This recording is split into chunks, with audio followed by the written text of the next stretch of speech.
Digital banks with high-yield savings account have an average of 6.5%, while traditional banks, on the other hand, are only averaging at 0.61%. That's a whopping difference of 5.89%. Hi everyone! This is Jeff and welcome back to my channel kung saan pinag-uusapan natin ang personal growth, personal finance, and how to achieve freedom mentally and financially. Today, pag-uusapan natin ang advantages ng digital bank over traditional bank when it comes to savings account interest rate and why I decided to switch sa digital bank. But just a side note na hindi po ito sponsored at hindi din po ito financial advice. And as always, please do your own due diligence and do your own research sa mga banks na papag-uusapan natin right now. And with that said, let's get straight into the video. Ano nga ba ang digital bank? Using layman's terms, ang digital bank ay isang uri ng bangko na nag-operate online na nakapag-provide sa mga customers, which is tayo, na mga services na dati ay available lamang sa mga traditional banks or yung mga bangko na may physical branch or physical presence. Bakit nga ba natin kailangan i-consider ang pagkakaroon ng isang digital bank account? Well, maraming benefits ang pagkakaroon ng isang digital bank account aside sa pagkakaroon nito ng high yield or high interest rate, which is yung main topic ng video natin today. Ilan sa mga advantages na to ay ang mga sumusunod. Una, 24/7 na access sa iyong account. Pangalawa, madaling gamitin at madaling i-access gamit lamang ang iyong cellphone. Pangatlo, madaling gamitin kung magbabayad ka ng payments or bills online. Pang-apat, hindi mo na kailangan pumunta pa sa physical branch nila para lang mag-open ng account at marami pang iba. Pero gaya nga ng nabanggit ko, tayo ay magpo-focus muna sa high interest rate na advantage ng isang digital bank over traditional bank. Safe nga ba ang pagkakaroon ng isang digital bank account? I would say yes dahil regulated ito ng BSP o ng Bangko Sentral ng Pilipinas. Also, insured din ang digital banks ng Philippine Deposit Insurance Corporation o tinatawag natin na PDIC insured. Meaning, insured ng government ang pera mo ng up to 500,000 pesos. This also means na yung savings mo ay protected in the event na magkaroon ng financial downturns or issues yung bangko as long as hindi ito hihigit sa 500,000 pesos. Ngayon na alam na natin ang mga information na to, ano-ano nga ba ang mga best or top digital banks na meron sa Pilipinas ngayon? Based sa aking research, mayroong identified na 11 top digital banks dito sa Pilipinas at ito ang mga sumusunod. But for now, magpo-focus muna tayo sa two digital banks that I personally use, which is yung Maya at CIMB, kung saan doon ko nilalagay ang aking investment and emergency funds.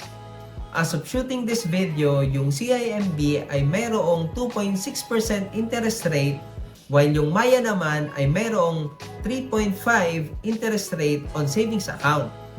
Please take note na pwede itong magbago in any given time. Paano nga ba natin nakukompute ang interest rate? Let's use CIMB as an example. Here's the formula that I got from their website. Kung i-apply natin ang formula na to, assuming na mayroon tayong 100,000 pesos na average daily balance with 4% interest rate, tayo ay makaka-earn ng 333.33 pesos na gross interest per month.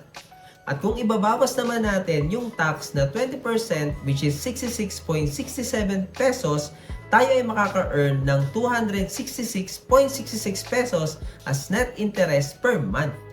So imagine, assuming na consistent 4% ang interest rate for the whole year at meron kang 100,000 pesos na average daily balance, then in 1 year, magkakaroon ka ng total of 3,199.92 na interest earned at ang kagandahan nito ay wala ka man lang ginawa.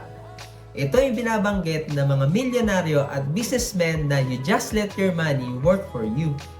Ngayon na halos patapos na ang video at nakuha ko na ang attention nyo to consider na magkaroon ng digital bank, ano-ano nga ba ang mga requirements para makapag-create ng isang account? Ito ang mga kailangan para makapag-open ng digital bank account for Maya and CIMB. For Maya,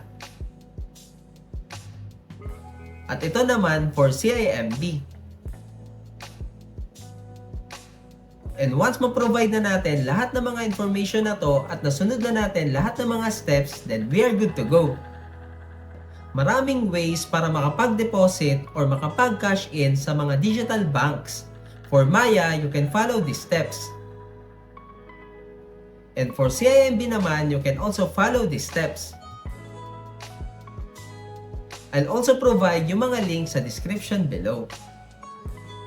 Again, this is not financial advice, but if you're going to ask me, I will personally recommend having digital banks, specifically savings account, kasi in terms of interest rate, sobrang laki talaga ng difference nila compared to traditional banks. Also, aside sa madali access at madaling gamitin, may mga perks din ang mga digital banks from time to time, like cashback, lalo na kung ginagamit mo ang mga ito for payments or to pay your bills. Also, I would highly recommend using these digital banks for emergency funds kung saan yung pera natin ay hindi natin ginagalaw at nakasave lang. That way, matitake advantage natin yung pag-earn ng interest. Ayun po ang mga differences ng digital banks over traditional banks. If you want to further explore yung other information about these digital banks, you can check the links in the description below. What do you guys think? Mas okay din ba sa inyo ang digital bank over traditional bank? Please share your thoughts in the comment section below. I really look forward na mabasa din yung mga insights nyo regarding this topic. And with that, thank you so much for watching and I'll see you again in our next video.